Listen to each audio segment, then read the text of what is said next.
everyone, this is Steve, and this is a demonstration of how to remove a base plate and install a Garrison grip extension onto a GLOCK magazine. Well, if you've ever dealt with a GLOCK magazine before, you'll notice that it's hard to get on and off with the base plate because there's a tab here and a tab here that fits into the inserts on the sides of the base plate.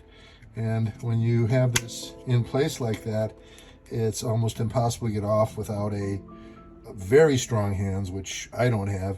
And then also C-clamp, vice grip, vice.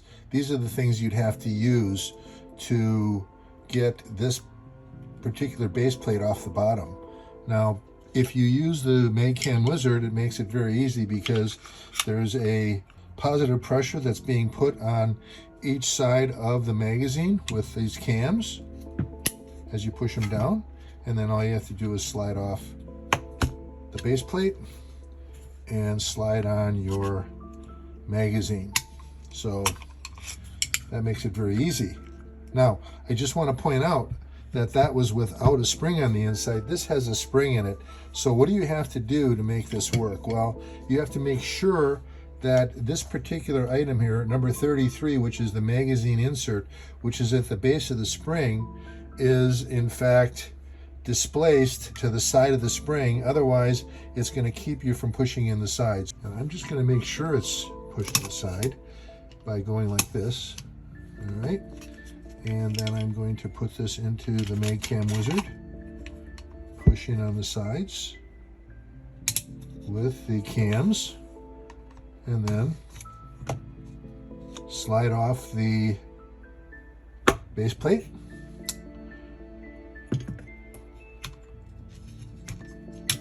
Okay. Then all you have to do is put your